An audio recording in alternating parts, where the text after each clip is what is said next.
Good morning, Samantha. Ooh. How are you doing? Got your upside down boppy. Keeps you from rolling away.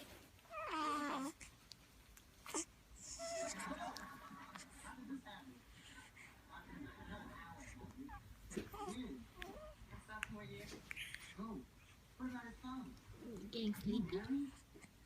No, I'm not married. He's in grad school in Chicago.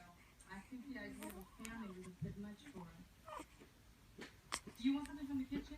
I was about to go and get Isaac some ice. Does he take his bottle from the rock?